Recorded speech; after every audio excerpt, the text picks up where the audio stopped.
Bienvenidos a De Izquierda a Derecha. Yo soy Rodrigo San Miguel. Y yo soy Carlos Riojas. Hoy es lunes 7 de junio del 2021 y estos son los encabezados. Clara Luz, la única que presentó su declaración de 3 de 3. Ya para qué decimos esto, ¿verdad? Ya ganó Samuel, qué bueno, etcétera. Pero esto es importante. Esta es una nota del Universal. De acuerdo a la coalición anticorrupción de los 7 candidatos por la gubernatura de Nuevo León, solo Clara Luz realizó su declaración.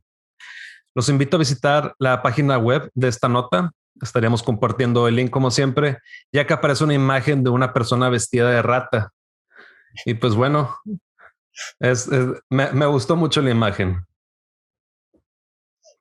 Estados Unidos intercepta $2.3 millones en Bitcoin pagados a Colonial Pipeline por parte del grupo DarkSide. De Reuters, el Departamento de Justicia recuperó $2.3 millones en Bitcoin. Una affidavit se registró el lunes por el FBI, el cual obtuvo una llave privada para desbloquear un wallet de Bitcoin, el cual recibía la mayoría de los fondos.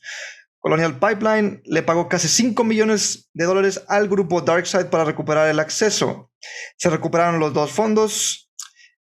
En la opinión personal, imagina que eres dueño de Bengal Pipeline Company, la filial, y tienes vínculos con el sistema de infraestructura federal, el cual está fondeado por las reservas federales, y se te ocurre invertir en Bitcoin. Ahora imagina llegar a tu oficina pensando Bitcoin, claro, ¿por qué no lo pensé? Estar sentado en reservas federales tangibles, ¿para qué? Eso es del pasado. La gente chida invierte en Bitcoin. Más revistas y periódicos se suben al tren de la crítica contra AMLO. The Wall Street Journal. ¿Es el presidente mexicano una amenaza a la democracia? The Guardian. ¿Qué piensas hasta ahora? Los votantes califican la transformación de México impulsada por AMLO. The Nation. AMLO ha sido una decepción para el mundo. Para México ha sido aún peor. Times of San Diego. Cuidado, un dictador se acerca. Estos son los títulos de las noticias del viernes 4 de junio que salieron en esas revistas periódicos.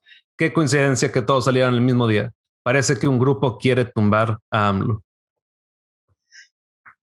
De Milenio. Nada más un juez federal, no dijeron cuál, ordenó a la Unidad de Inteligencia Financiera desbloquear las cuentas bancarias de María de Lourdes Cabeza de Vaca Wattenberger, madre del gobernador de Tamaulipas, Francisco Javier Cabeza de Vaca, así también como las de su hermano José. En la opinión personal, no, señora Cabeza de Vaca, usted crió a una rata, usted lo arregla. Ese señor, al igual que el 50% del Congreso de la Unión y todo el historial de gobernadores tamaulipecos y jueces federales, necesitan unas buenas nalgadas históricas. Estoy de acuerdo, y debe ser como la rata que dijimos que viene en la imagen de la nota del Universal. Y otra noticia más. Nayib Bukele una vez más muestra su juventud. Basado en un artículo en Milenio, Nayib Bukele, el presidente de El Salvador, nos ha dejado muy claro con sus atuendos, uso constante de redes sociales y ahora con su idea de legalizar la criptomoneda Bitcoin en su país, que él es un jovenazo. Esta es una nota basada en Milenio. Vamos a un tema más serio y feliz. Del Washington Post, el medicamento llamado aducanumab es el primer medicamento autorizado parcialmente por la FDA, diseñado para alterar y alentar el curso del Alzheimer, que deteriora la función del cerebro. Ningún tratamiento para el Alzheimer ha sido aprobado desde el 2003, mostrando gran efectividad en reducir percutores de la amiloide beta en el cerebro. Sin comentarios. Y bien, mientras podamos seguir pronunciando ese medicamento, yo creo que estaremos mejor. Ahora sí, continuamos con...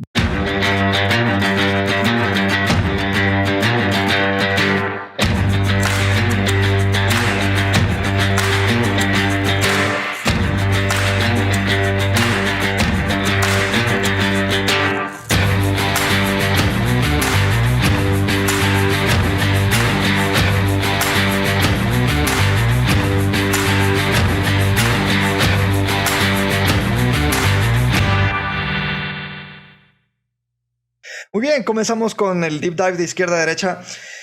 Este tema es un tema para los economistas muy interesante, muy divertido. Yo no soy economista, Rodrigo es economista. Vamos a hablar de la inflación y del fantasma que nos viene acechando desde que empezó el COVID. Y a mí me preocupa mucho dónde va a quedar el dinero en nuestros bolsillos una vez que llegue esta inflación. No sé si ya llegó, honestamente. ¿Qué opinas tú, Rodrigo, con respecto a este tan esperado, no tan querido punto de inflación? Sí, mira, la verdad es un tema muy interesante porque hemos escuchado en México, en este tiempo que fue de elecciones, ¿verdad? Que es culpa de Obrador, es culpa del presidente, que la inflación se está acercando. Y es una de las narrativas que ha manejado la derecha. No toda la derecha ha manejado la misma narrativa, pero es una de las narrativas que ellos han manejado. Y, y no, y déjame decir que están equivocados. Vaya, no hay un análisis causal. No podemos decir a ciencia cierta que no es o es culpa o hasta qué grado es la culpa o no culpa del presidente o de algunas otras personas que tienen manejo en cuestión de, por ejemplo, en Banjico, por la parte de la política monetaria, o Andrés Manuel López Obrador con su equipo de Hacienda, etcétera, en la parte de a lo mejor de las políticas expansionarias, de entregar más dinero, así como lo hicieron en Estados Unidos. Pues este es un problema. Sí. ¿A qué te refieres con eso? Sí, en cuanto a los Estados Unidos. Sí, en entregar dinero.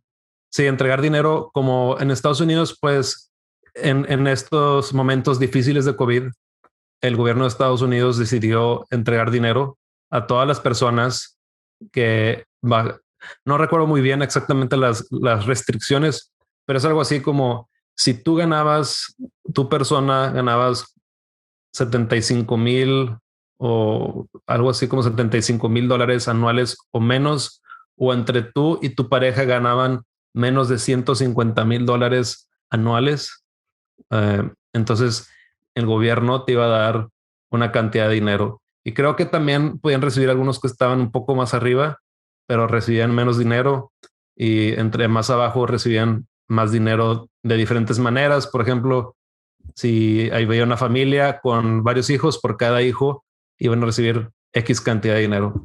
De nuevo, no recuerdo los montos exactos, pero siempre y cuando estas familias, el padre y la madre, quien haya reportado la situación la situación de impuestos ante el IRS, que viene siendo como el SAT, pero en Estados Unidos, siempre que lo hayan reportado un año anterior y se cumplieran tales restricciones, podían ellos recibir dinero.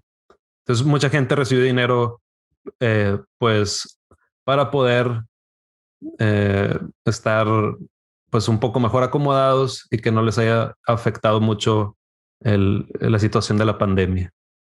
En esa nota me quiero hacer un poquito a un lado con respecto a todos los indicadores de empleabilidad en Estados Unidos.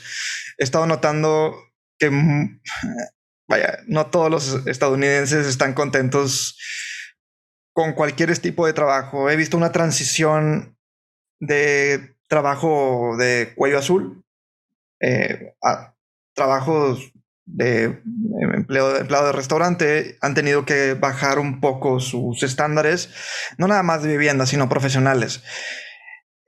Todo lo que ha traído la pandemia con respecto a comprar, todo lo que es la capacidad de compra, se ha visto muy limitado con respecto a junio del año pasado hasta creo que septiembre, que se empezó a recuperar la economía y los empleos especialmente. ¿Cuál correlación ves tú, o más bien crees que hay una correlación de la falta de empleabilidad con la inflación en Estados Unidos? Yo creo que no creo que exista tal correlación, y esto son creencias, ¿verdad? Habría que checar los datos. Yo creo que el problema pues fue lo de la pandemia, ¿verdad? Y la inflación apenas se está viendo según datos del BLS, del Bureau of Labor of Statistics de Estados Unidos, que viene siendo como una, una, una subparte de INEGI. Pues ahí podemos ver que ha existido, se han incrementado los precios de una manera generalizada, como es la definición de inflación a partir de diciembre, enero, y en abril, justo en abril, es cuando se notó un incremento pues mayor y que hace mucha coincidencia con México, porque en México también fue en abril y de hecho INEGI anunció esto y varios periódicos. Pero no creo que haya sido no creo que sea porque porque la tasa de empleo se haya visto afectada o la tasa de desempleo se haya visto afectada. ¿Y qué tal? Más bien, ¿qué tal? Perdón, continúa. Más bien es porque, y de nuevo, estos son puras creencias. Estamos haciendo lo mismo que varios economistas, a final de cuentas, ¿verdad? No especulando, no se lo tomen todo muy en serio. Esto solamente sirve como para tener una idea de qué es lo que están diciendo algunas fuentes y cada quien lo mastica a su manera. Y bueno, pues todos somos libres de especular y de sacar nuestras conclusiones. Porque bueno, como bien dicen por ahí, que los economistas pues nunca le tiran nada. Yo creo que es muy cierto. Pero bueno, continuando con esto, más bien yo creo que sí afecta la pandemia. Obviamente bajan los empleos. Hay algunas empresas, se ha visto, que han aprovechado para meter tecnología. Y entonces ahí también pasa lo que estabas mencionando, Carlos, que pues ahora que se está recuperando la economía, puede ser un poco difícil para algunas personas entrar de nuevo al mercado laboral porque pues ya hay tecnología que nos va a asegurar que venga pandemia o no, el producto o el servicio va a estar ahí sin necesidad de alguna persona. Entonces es una cosa.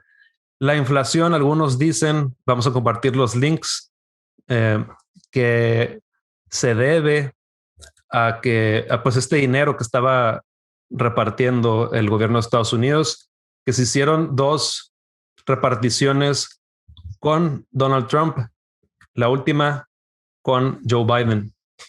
Y pues dicen por ahí que se debe a esto y que hay más demanda ahora de cómo se está recuperando la economía, hay más demanda del petróleo, las gasolinas, también de otros productos, algunos otros servicios, pero puede ser hasta cierto punto también que sea un efectos de cómo se está abriendo la economía, porque tú al restringir la economía, al hacer eso, pues obviamente estás diciendo, sabes que ya no estamos produciendo u ofreciendo al 100%, estamos nada más al 40, 50, 60, lo que sea. Y entonces eso obviamente va a afectar los precios. Es obvio porque estamos atacando ahí, vaya, estamos poniendo un bloque a la oferta.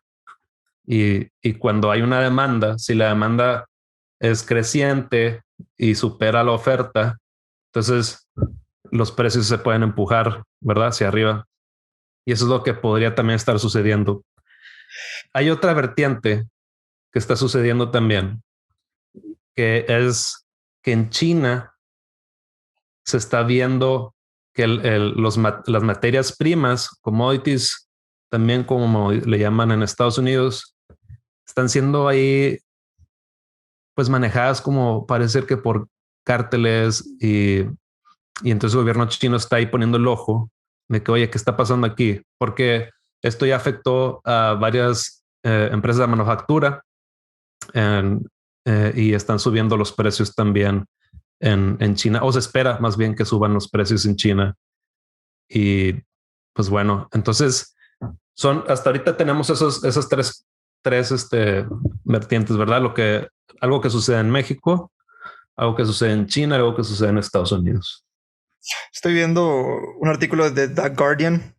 Steven Blitz, jefe economista de Estados Unidos en la empresa consultora TS Lombard, dice que hay un incremento de compra sostenida en los últimos años y se necesita que los bancos sean más complacientes en la cuestión de préstamos.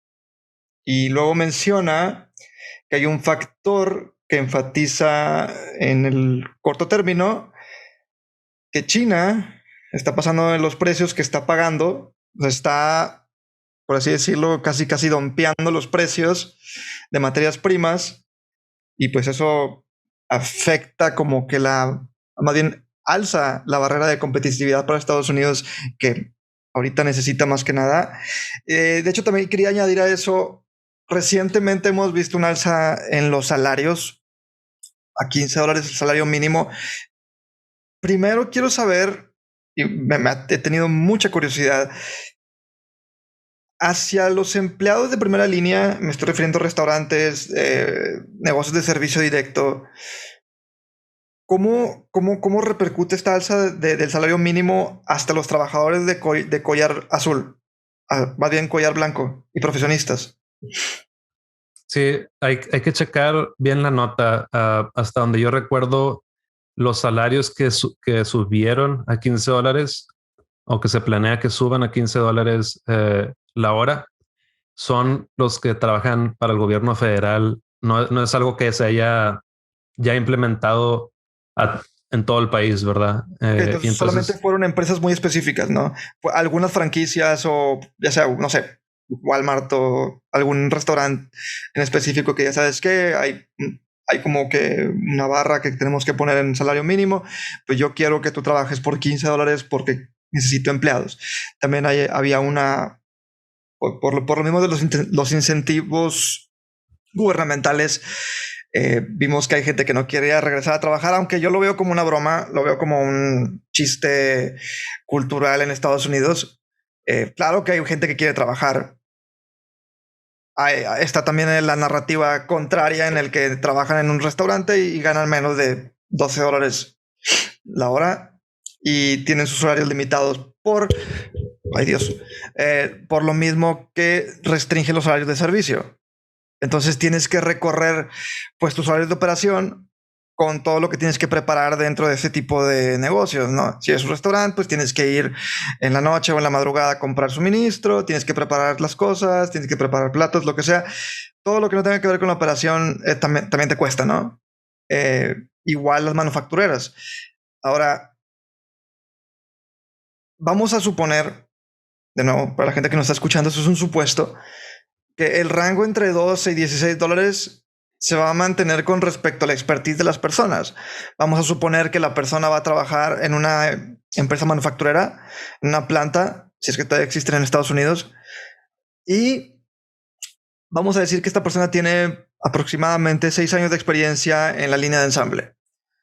¿Qué pasa con esa persona que la reinsertaron en el ambiente laboral y que no le subieron el salario al momento de recontratarla? ¿Qué pasa con esa persona que dependía de ese salario? Bueno, vaya, lo despiden por la pandemia, porque creo que muchas empresas hicieron esa estrategia de despedirlos y recontratarlos a los 3-4 meses. ¿Qué pasa con esa persona que ya tenía 6 años de antigüedad y que regresa a la misma empresa? No cambia su nombre fiscal. ¿Y cómo le afecta eso a la economía directamente de Estados Unidos? En el poder de compra me estoy refiriendo. Yo creo que, en poder de compra. Quiero aclarar aquí de nuevo, ¿verdad? Hasta donde yo tengo entendido, lo de los $15 es nada más a los empleados federales, ¿verdad? Del gobierno federal. Entonces yo no tengo dato de que esto haya sucedido. Si acaso sucedió, escuché algunas empresas que dijeron que iban a subir los salarios mínimos de la empresa, ¿verdad? Pero es por políticas de ellos mismos. Pero bueno, ¿qué pasaría con estas personas que dejaron de trabajar y luego regresaron? Pues sí, yo imagino que van a regresar a donde estaban. El mismo, si ellos tenían eh, preferencias y estaban teniendo, tenían su consumo, sus propios comportamientos, sus comportamientos regresarían a ser los mismos, creo yo. A lo mejor serían personas que pensarían, oye, ¿sabes qué? Si acaso tuvieron la fortuna, ¿verdad?, de regresar al mercado laboral, a lo mejor estarían pensando ahora en prepararse por si viene alguna otra pandemia, en prepararse en el sentido de que, oye, ¿sabes qué puedo estudiar? ¿Qué skill, qué habilidad debo de tener para enfrentar algo así? Y que a la próxima no me pase lo que me pasó o lo que le pasó a compañeros que ya no pudieron regresar, ¿verdad? Eh, pero en el poder de compra yo creo que simplemente el comportamiento que tenían regresaría a ser el mismo. Y no es una variable para la que le pudiéramos añadir a la inflación que viene. Bueno, pues claro, como mencionaba hace rato, pues se estamos hay una restricción, ¿verdad? En la oferta. Y entonces hay gente que ya se quedó sin dinero, otros que todavía tienen un trabajo y pueden comprar. Entonces, cuando hay gente que regresa a tener dinero al poder de compra y la oferta sigue siendo la misma o no sube tanto la oferta como la gente que está entrando al mercado laboral, entonces ahí sí puede afectar los precios, pero no, no temería yo tanto de ese fenómeno, ya que es algo temporal. Estaríamos asumiendo que al final del año, digamos, por así un ejemplo, la economía ya estaría abierta abierta en el sentido doméstico, ya que vaya que ya todo va a regresar a la normalidad domésticamente. Entonces ya no existiría ese, esa inflación de la que se teme. Y ahora, ok, esa sigue siendo hasta la fecha una inflación, perdón, um, de suposición, vaya, de nuevo. No hay una a ciencia cierta fecha en la que nos venga a afectar primero que nada, ¿a quién nos afectaría? ¿A todo el mundo? ¿Nada más a América? O sea, Norteamérica y América Latina. En dado Pues del caso de que llegue a pasar. muy buena pregunta. Depende ahí de cuáles son los productos que están sufriendo de este fenómeno, ¿verdad? Decíamos que China le está pegando por la parte de las materias primas. Entonces, ¿cómo afecta eso? Afecta cuáles sean estos productos que ellos estaban vendiendo internamente, externamente, pues estos productos van a subir de precio. Si es que se siguen produciendo, porque también en las notas que vamos a compartir, hay empresas que dijeron, ¿sabes qué? Yo ya me salgo del juego, yo ya no voy a producir porque esto no me da utilidad. Entonces, es ahí una, es, es, como decíamos, es un juego ahí. Entonces, sí, siguen produciendo eso, al menos una empresa, ¿verdad? Entonces los precios van a subir, hay menos oferta. Si nadie produce eso y dice, oye, no nos conviene para nada, vamos a hacer otro negocio. Imagínate que todos dijeron eso, dicen eso, piensan eso. Bueno, pues no va a subir el precio de eso, simplemente ya no va a existir. Pero imaginando que todos, ¿verdad? Es Sí, un caso imposible. ¿Por no, qué? Porque entonces empresas de Estados Unidos, México, etcétera. Bueno, digamos que Estados Unidos no, pero la mano de obra barata como en México siempre nos voltean a ver, ¿verdad? Para eso, ahí entraríamos y reemplazaríamos a los chinos. Es un juego dinámico, no es estático esto. está muy interesante, ¿eh? Y es muy peligroso eso ahorita que mencionaste. No, no porque tú lo has mencionado, me refiero a que es peligroso por el hecho. Ahorita mencionaste algo muy importante. Si una empresa decide no fabricar fabricar sus productos o sí, no, sacar sus productos usando la materia prima, o si vende esa materia prima y decide no venderla, Entonces eso quiere decir que está discriminando a sus clientes. Entonces eso significa que tiene la sartén por el mango en cuestión de controlar la oferta y la demanda. ¿Estoy por ahí o estoy muy alejado de eso? No, eso sería, yo creo que eso sería verdad. No voy a decir que estás mal ni bien, simplemente hay que agregar aquí que eso es verdad cuando el producto es, o el servicio producto, más aquí es producto, es inelástico. Eh, como el problema del petróleo, ¿verdad? Ahí solamente son unos cuantos los que tienen el petróleo y ellos sí dicen, oye, ¿sabes qué? ¿Quieres? Si quieres, es así. Si no quieres, pues te chingaste. Y Pero es inelástico nada más en América. Eso a lo que iba, ¿no? Que es inelástico nada más en América y ellos deciden hacia qué mercado competir. Vaya, obviamente al que les conviene. ¿A eso te estabas refiriendo o estás refiriendo de que en general ese activo o esa materia prima no es elástica? Así de sencillo. En todo el mundo. hay, es que hay productos que, bueno, para empezar, estaría mejor tener un caso súper específico, ¿verdad? De hecho, Pero hay productos que son, bueno, en economía se les llama inelásticos y elásticos. Y entre inelástico y elástico, pues hay muchos. Entonces, como decíamos, un producto inelástico es como el petróleo, la electricidad, la energía. Eh, existen más, pero esos son los clásicos. Y algo elástico es algo que tú puedes reemplazar con algo más. Puede ser podría ser, eh, estoy tratando de pensar en algo.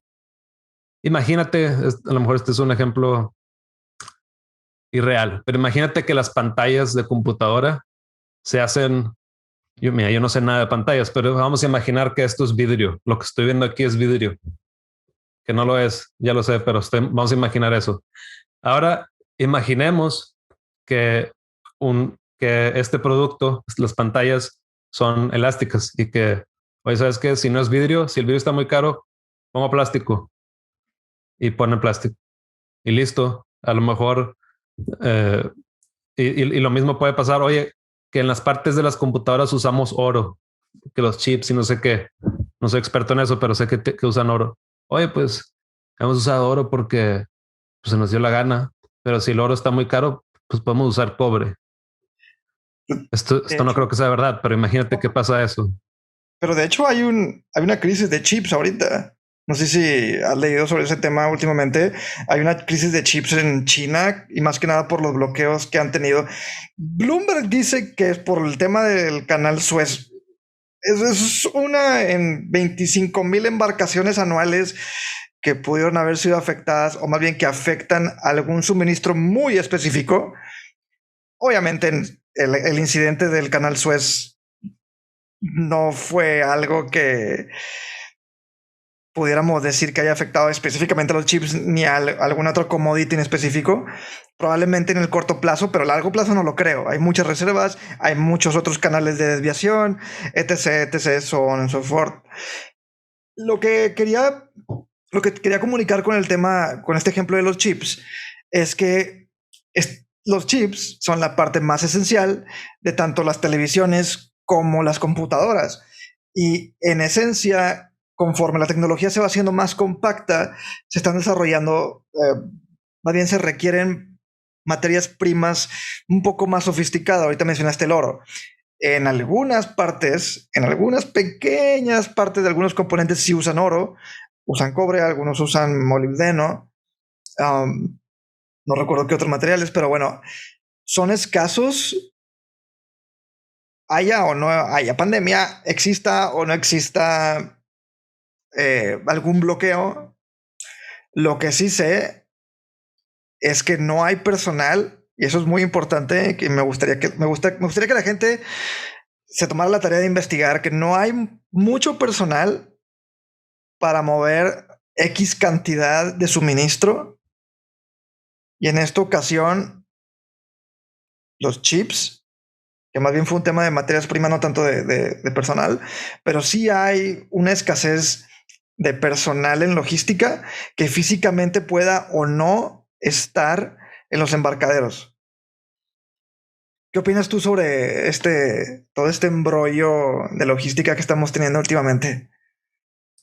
Pues me gusta que hayas mencionado eso porque también eh, habías preguntado sobre el empleo y el desempleo, que cómo afecta esto con la inflación. Pues que son muchos factores y sí tiene sentido lo que mencionas.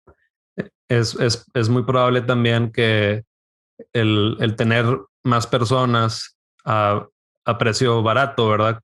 Mano obra barata, pues sí, te ayuda a que todo sea más barato, el producto final, eh, lo puedas vender y ser más competitivo en el mercado.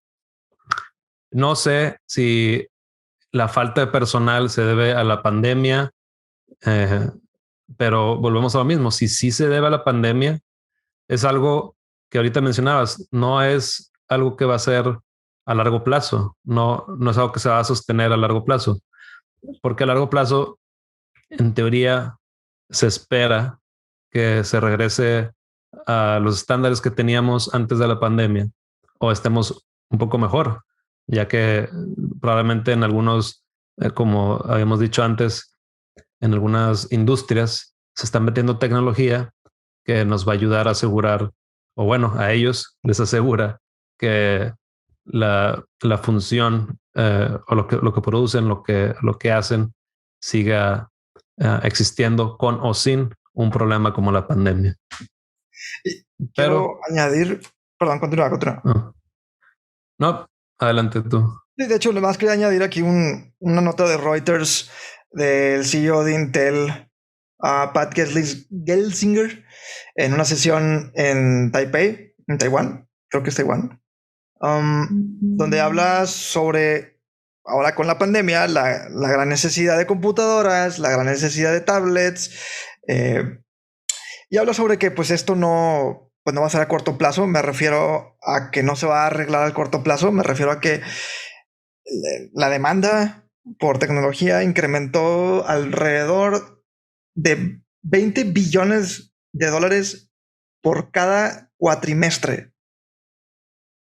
No sé qué tanto en correlación a lo que normalmente se vende a lo largo de los años del 2010 hasta la fecha sea tan significativo. Dice, planeamos de expandir localidades en Estados Unidos, Europa y tener un supply de semiconductores, que es básicamente lo que más necesitan eh, todas las computadoras.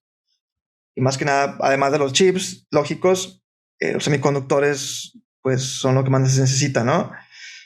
Y bueno, habla también sobre cómo dominan el mercado y somos la empresa más grande del mundo, etcétera, etcétera. Lo que me causa un poquito de conflicto aquí es la actitud de cómo mencionan de que vamos a expandir el negocio con respecto a la necesidad. Y eso está muy sospechoso y es muy peligroso decirlo en un reportaje. Y no me quiero ir, no me quiero desviar hacia el lado de la conspiración, pero hacen demasiado énfasis en eso, ¿eh? Vaya, y no nada más por el tema, no nada más Intel, muchas empresas chinas, ¿no? Especialmente ellos, que fue donde comenzó todo esto. No estoy sugiriendo nada, no estoy diciendo que alguien tuvo la culpa, simplemente Donde estoy dicen, lo que dicen, claro, exactamente. ¿verdad? Claro, no. Y sin discriminar ni nada, simplemente cuando alguien pone un énfasis sobre qué tan grande y qué tan amplio puede ser Intel de lo que ya es, pues sí da un poquito de... es un poco desconcertante, ¿no? Sí. Qué bueno que sigues con esta línea porque nos está ayudando a seguir con la historia. Pues mira, eh, en cuanto, bueno, para empezar, quiero suponer que todos son buenos. Voy a partir de ahí. Todos son buenos, las empresas son buenas y a lo mejor ellos dijeron, oye, ¿sabes qué? De acuerdo a la evolución del mercado, de acuerdo a que, mira, pues la pandemia ha cambiado comportamientos, pues necesitamos producir más y pues vamos a incrementar el inventario, ¿verdad? La oferta. Entonces, yo quiero suponer eso. Pero siguiendo con esto, ahorita mencionabas, oye, pero parece que esto es a largo plazo. Es verdad, muchos dicen eso y qué bueno que estas empresas están tomando ventaja de estos cambios, de estas tendencias de las poblaciones.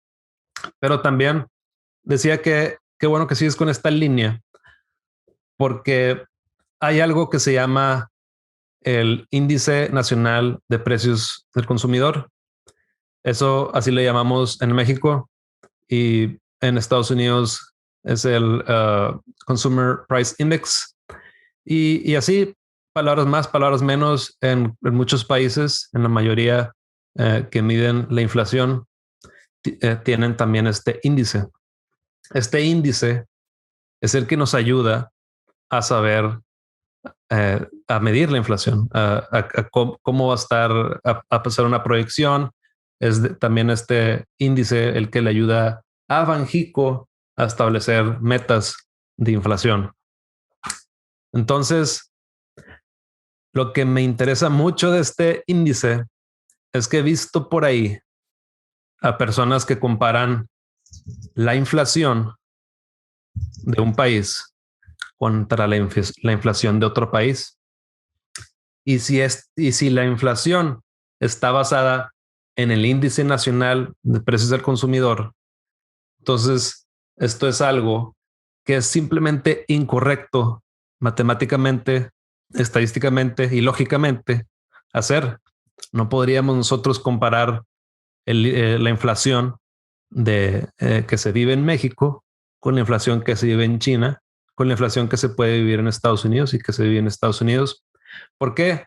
Como decíamos al inicio del programa, son diferentes factores los que están causando la inflación o que contribuyen en mayor porcentaje a la inflación en los países.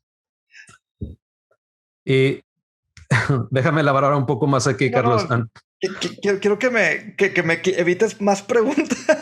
Claro. Lo que pasa es que y vamos a compartir, siempre decimos esto y es la verdad, se va a compartir esto, está en INEGI, está en el BLS, etcétera. Pues este índice es calculado en base al comportamiento. ¿Qué es lo que? Imagínense la siguiente pregunta. En promedio, ¿qué es lo que consume un mexicano con 100 pesos? Y le hago así porque no tengo más manos, ¿verdad? Pero ¿qué es lo que consume un mexicano en promedio con 100 pesos? Y entonces cada peso, cada centavo, lo vas distribuyendo como si fuese un promedio ponderado. Pues eso es eso, de hecho, entre los miles, cientos de productos y servicios que pueden existir en una economía.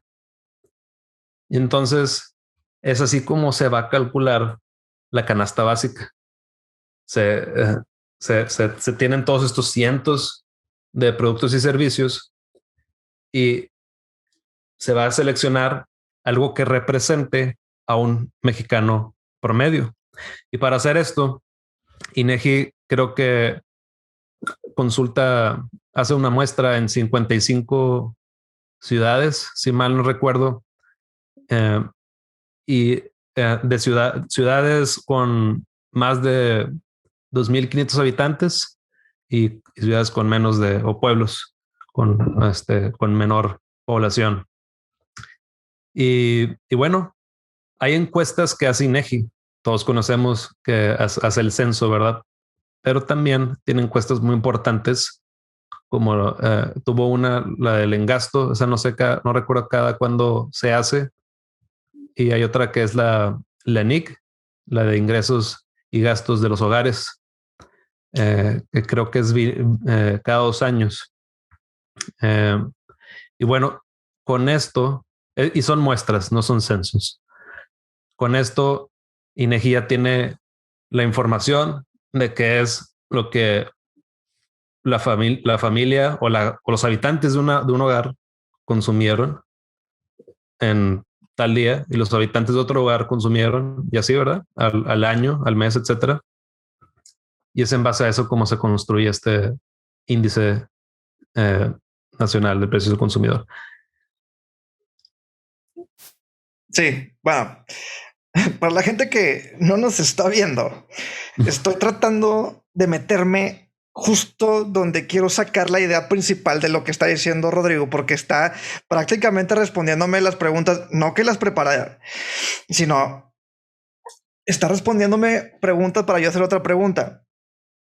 Entonces, ¿cómo, de todos esos datos que saca el INEGI, cómo es posible que no puedas vincular la inflación de otro país? Vamos a decir Estados Unidos. Yo voy a decir Estados Unidos.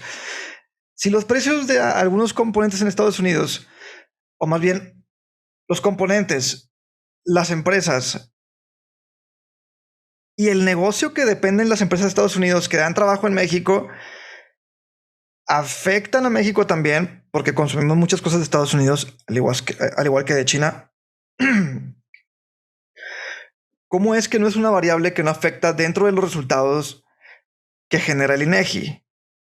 Vaya, y más que nada por el hecho de que no preguntan qué productos consume su familia. Obviamente no se lo van a decir, lo van a votar y se quedan con nada más con los datos de cuánto ingreso tienen. Sí. ¿Ya terminaste la pregunta? Sí, ya terminé la pregunta. Ya. Ok. Sí, es que no, yo no dije que no es que no afectara, ¿verdad? Lo que pasa en otro país. True, true. Me tengo que quitar el verdad porque lo menciona demasiado. Pero no es que no afecte lo que sucede en otro país, que le afecte a México o inclusive a otro país que no sea México. Sí hay un efecto, pero la contribución que esos efectos de otros países puedan tener a la inflación de cierto país no tiene que ser la misma contribución que está sucediendo en el país origen. Entonces, no porque China tenga problemas con las materias primas, significa que México tiene que tener los mismos problemas con las materias primas. Es probable que si China tiene esos problemas, también otros países lo tengan, pero no tiene que ser a la misma magnitud, la misma medida. Entonces, y también depende de qué materias primas estamos hablando. Y eso es lo que al final pues va a afectar la tasa de contribución, vamos a así llamarle, a la tasa de inflación. Y lo mismo para los problemas que tiene Estados Unidos, lo mismo va a suceder. Vamos a acordarnos, bueno, no tengo un momento así exacto en la mente, pero hay situaciones, hay veces que un país entra en inflación y no necesariamente otro país va a tener esos mismos niveles. Miren, ya recordé, Venezuela, que tiene niveles de inflación alto, no porque Venezuela esté sufriendo de inflación muy alta, significa que México va a tener una inflación de ese tamaño, o que algún otro país que esté conectado fuertemente con Venezuela necesita tener el mismo nivel de inflación o cercano. Tenemos un convenio comercial grande con Venezuela. No, yo estoy dando un ejemplo. Por supuesto. Otro país que tenga alguna conexión fuerte, ¿verdad? Pero sí, todo es toda una respuesta que dan los economistas y odian todos. Depende. Depende. Y es la realidad.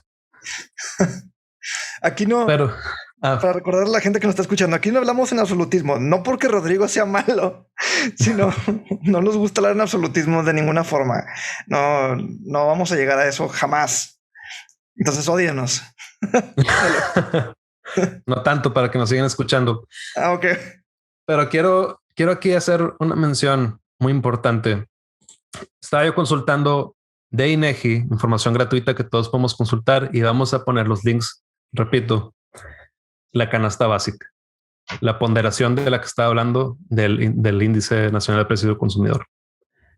Resulta que nosotros podemos ver tendencias y podemos hasta crear hipótesis de qué es lo que está sucediendo en un país en cuestión de salud, en cuestión de sociodemográfica, de ingresos, etcétera, con tan solo echarle un vistazo a la canasta básica.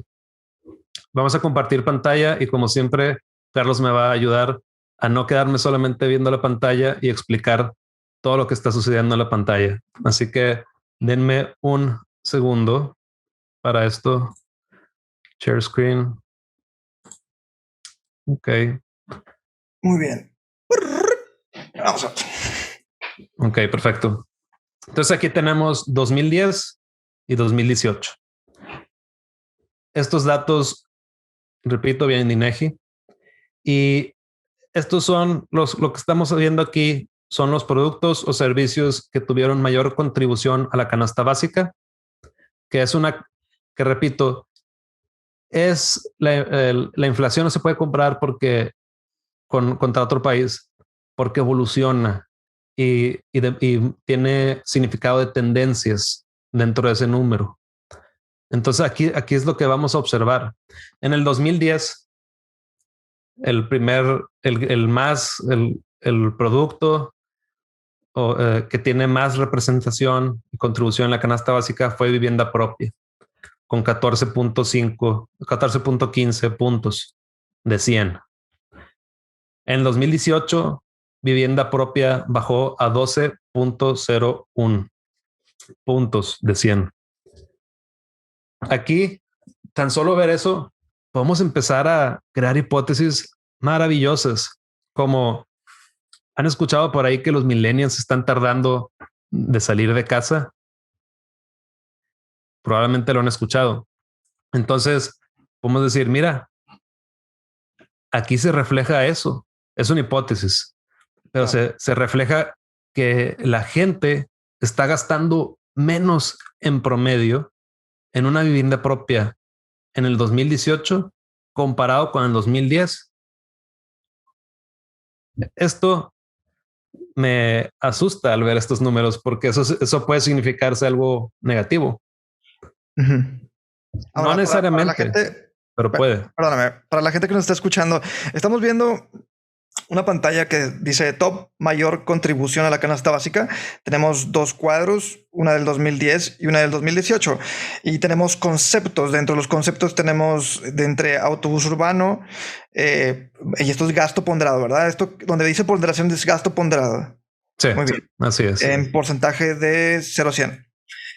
Servicio telefónico, servicio doméstico, universidad, colectivo, etc, etc. Igual el 2010, igual el 2018 y vemos una diferencia, algún porcentaje sube, algún porcentaje baja y Rodrigo está comparando los dos cuadros. Claro, estos cuadros no suman a 100 porque lo que sumaría a 100 son todos los productos y servicios que existen en la canasta básica. Ahí nada más para los que sí estén viendo el YouTube. Esta es una muestra, esto es una muestra de los que más contribuyen a la canasta básica. Pero vamos a seguir con las hipótesis. Yo quiero que tú me ayudes aquí, Carlos, porque son 20 productos, servicios los que están aquí en el 2010, de igual manera en el 2018. 2 salieron y 2 entraron de esos 20, pero podemos aquí ver algo. Vamos a ver, por ejemplo, carne de res, 1.78 en el 2010.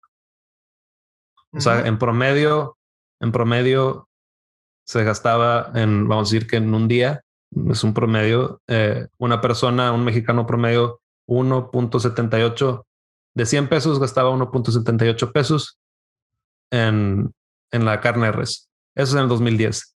Y en el 2018, un mexicano promedio de 100 pesos gastaba 2.16 pesos en la carne de res. Lo único que me dice eso es que la cultura regia se está volviendo más popular. Ahora, esa es la respuesta de un regio promedio. Yo no lo soy. Yo solamente estoy proyectando al regio promedio basado en mi especulación de la cultura regia.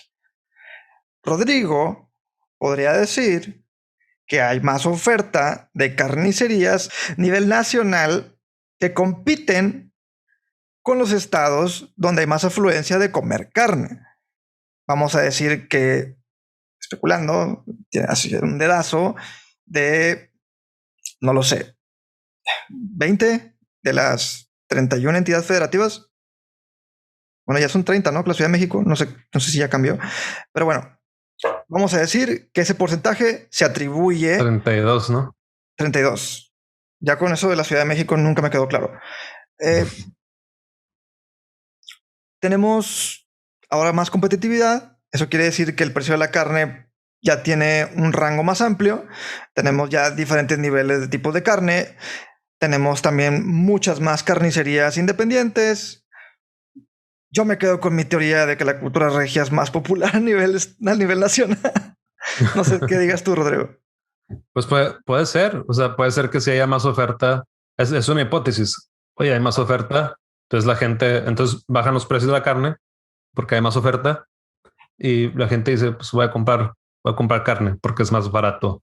Eh, puede ser que este sea un producto, que no lo creo, pero puede ser que sea un producto inelástico y que la gente diga, oye, me vale un cacahuate lo que cueste la carne. Si digamos que subió el precio de la carne, me vale un cacahuate lo que cuesta la carne y yo voy a comprar, voy a seguir comprando.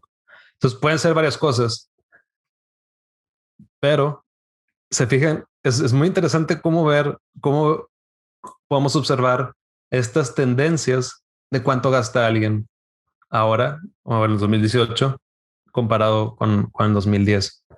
Y estaba yo viendo también, por ejemplo, gasolina también sube. Y algo que me llamó la atención fue el de otros alimentos cocinados. Entró ese concepto, entra en el 2018, no estaba en el 2010. Para mí es como, y disculpen, ¿verdad? Pero por lo que voy a decir, pero para mí es como que hay gente que tiene flojera en cocinar y pues sabes que voy a comprar otros alimentos cocinados y a lo mejor esto nos está afectando en salud. Les decía que podíamos sacar hipótesis sobre cómo afecta la salud y nos puede afectar a la salud que no estemos comprando alimentos cocinados a lo mejor saludables o que cocinemos nosotros. La mayoría de las veces que son alimentos ya cocinados tienen un proceso y no sabemos si este proceso es sano. O puede ser que los softwares de comida rápida como Rappi, Uber Eats, Didi Food estén en alto crecimiento. Del 2018 al 2020 se había incrementado en un 230% el uso por la facilidad, no tanto porque sea barato. Inclusive el precio de usar esas aplicaciones se ha incrementado a respuesta de la pandemia, ¿no? Creo que al menos se elevó un 30%, a lo mucho en Rappi, pero a medida que entró Didi Food, ya tienen 3 competencias, sale un competidor que se llamaba Tu Mesa, acá menos aquí en Monterrey, pues se eleva otra vez, se distribuye la ganancia entre los 3 competidores, ¿no? Entonces yo quiero pensar que eso de otros alimentos cocinados tiene que ver con la afluencia de los dark kitchens, están incrementándose a niveles estratosféricos. Si quieres poner un negocio, compra y tienes mucho dinero, compra muchos dark kitchens, es una buena inversión, esa es mi opinión, solamente mi opinión, no soy estadista, no soy financiero, pero siento que va a ser el futuro. Y bueno, volviendo al tema, siento que tiene mucho que ver esas dos variables como variables principales en que otros alimentos cocinados, no sé cuáles, no sé qué se refiere con otros, estoy pensando en que es comida casera, ¿no? Como las franquicias de comida casera que ahora te las traes Rappi. Y pues para mitigar el posible contagio del COVID. Bueno, no, esto es 2018.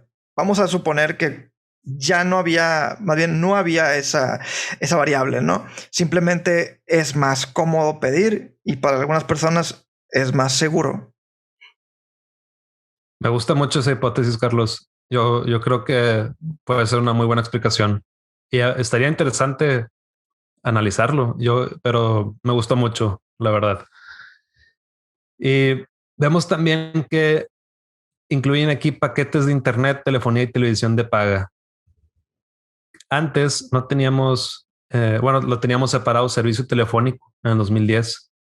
Ahora ya está incluido pues me imagino porque pues muchas empresas ofrecen el Triple Play, ¿verdad? Sí. Que es el internet, telefonía y televisión de paga.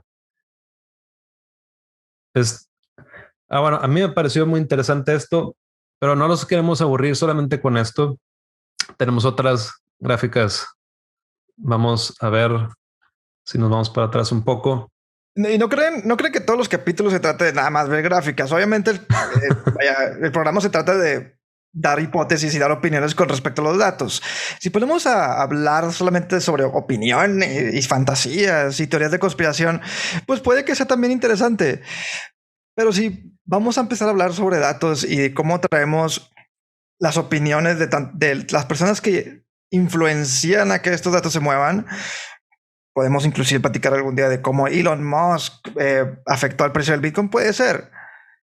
Pero no creo que nada más la opinión de Elon Musk haya afectado al Bitcoin. Hay muchos otros factores.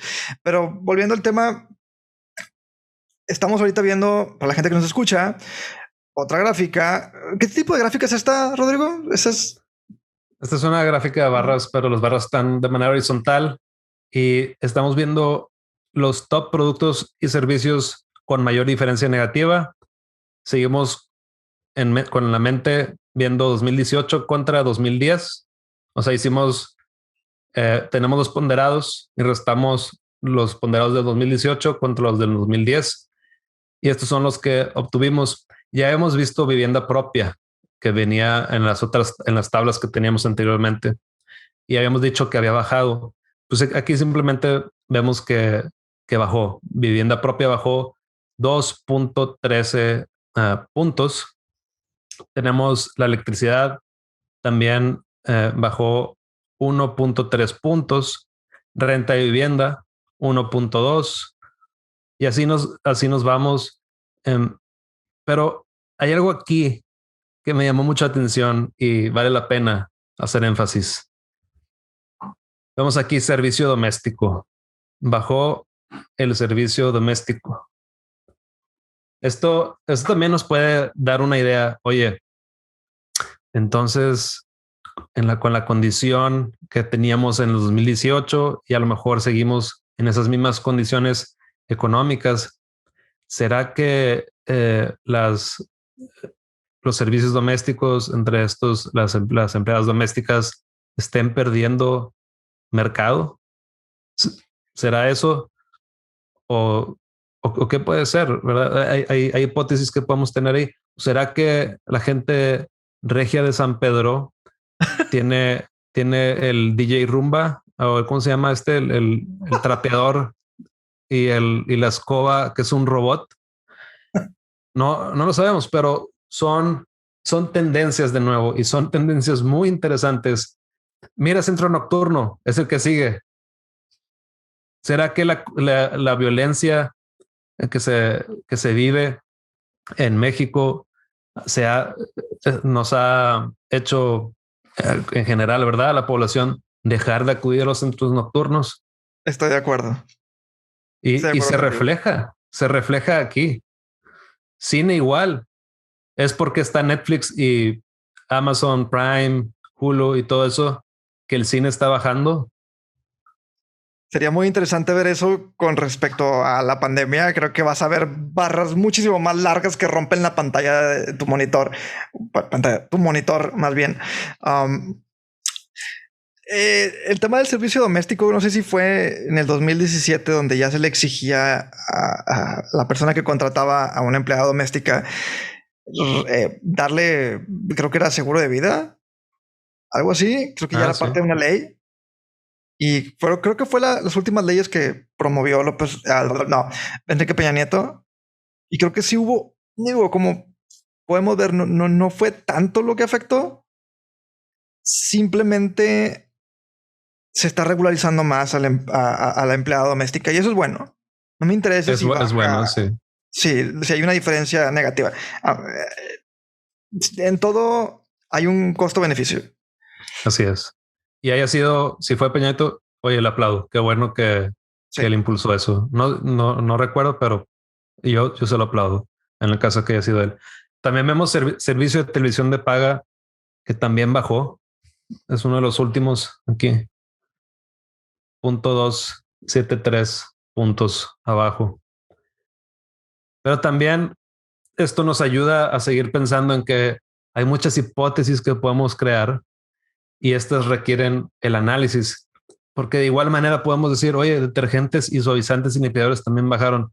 ¿Será que la gente es más cochina? Pues no, no creo, ¿verdad?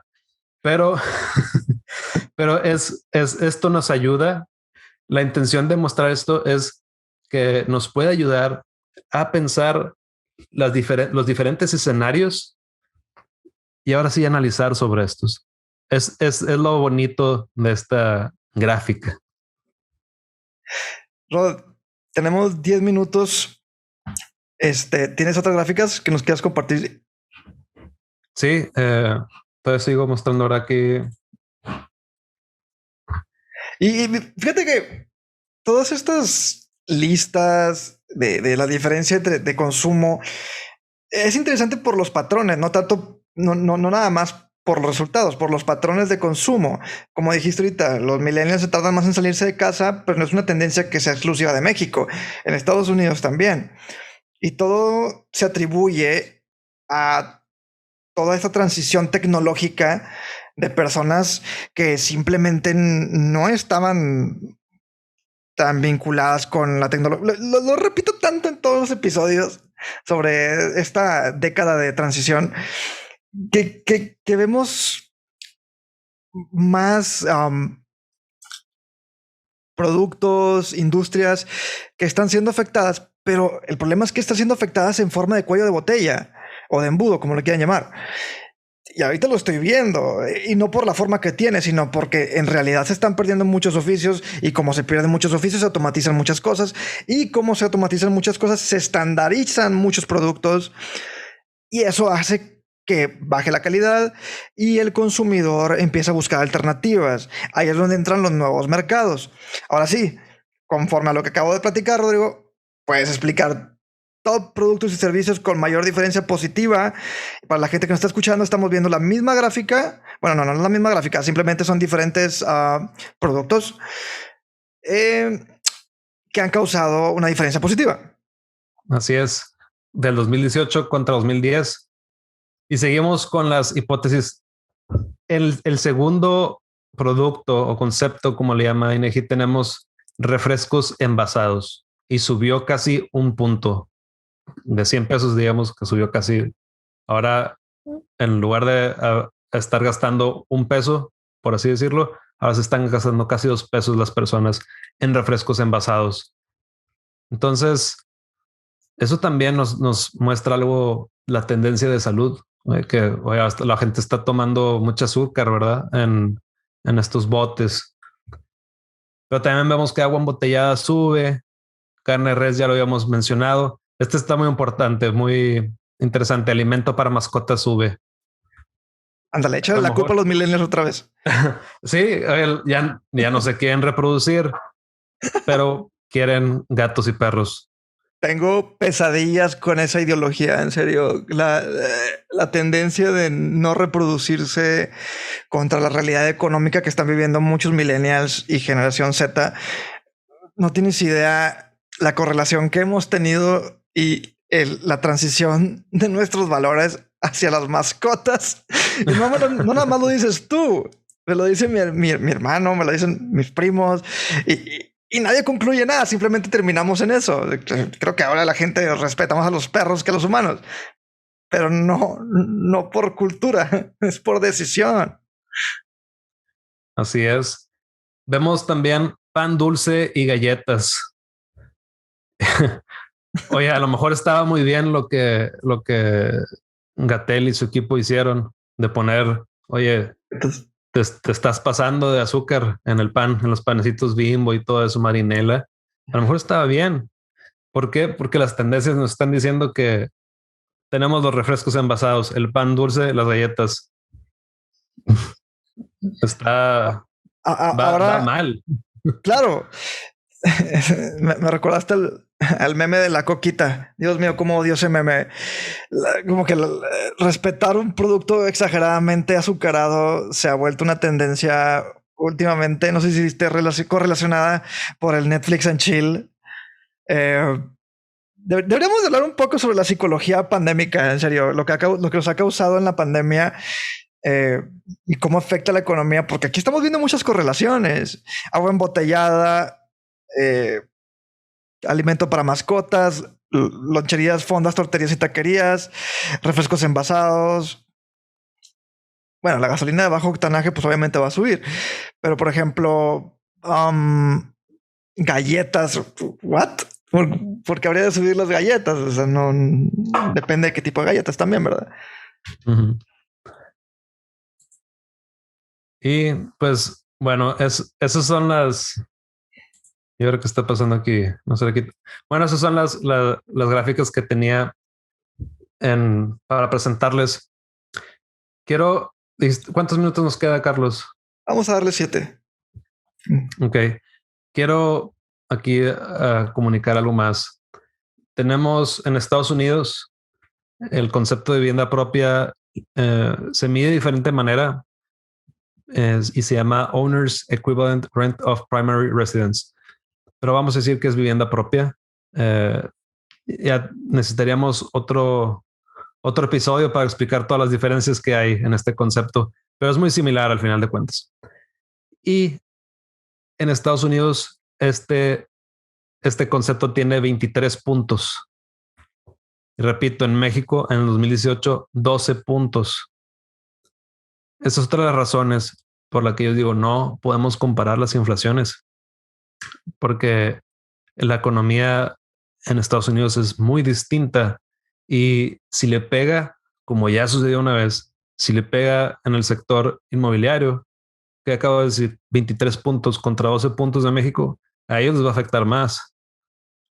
Pero si eso es lo que les está pegando, no necesariamente tiene que pegarnos de igual manera o de una manera muy similar en México, que son 12 puntos, lo que estaría contribuyendo la vivienda propia al índice nacional de precios del consumidor. Pues posiblemente empiece a crear nuevos mercados, ¿no? Ya está pasando, ¿no? El resurgimiento de las vecindades y WeWork. Siempre. Todo regresa a WeWork y el futuro del millennial empobrecido o con un nivel de pobreza, ¿no? Como dice nuestro procurador no es procurador, era el jefe financiero estatal del estado. Todos tenemos un grado de pobreza y yo no soy una persona que va a dar la respuesta o la solución a ese problema millennial que tenemos, del tan famoso problema millennial del que habla Simon Sinek. Pero sí puedo concluir que muchos de estas correlaciones que tenemos, más bien muchos de estos datos que tenemos, están atribuidos, no todos, al mercado estadounidense. Honestamente, no estoy muy de acuerdo con lo último que dijiste. Sí nos afecta demasiado.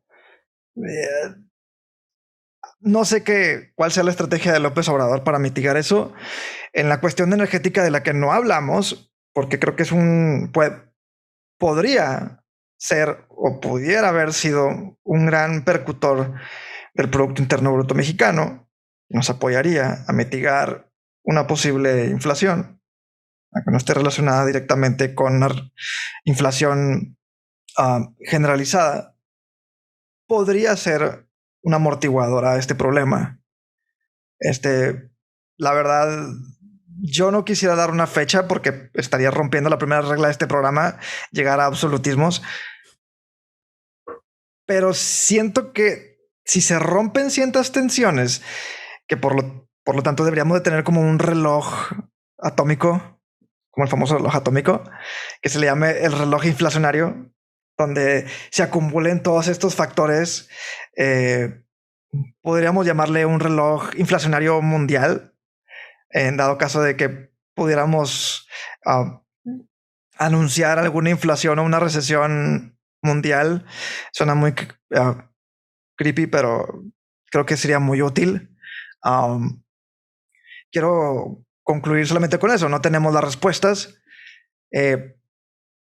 pero estoy muy seguro de que Estados Unidos tiene el personal suficiente para poder lograr una buena estrategia económica que no le afecte directamente a México.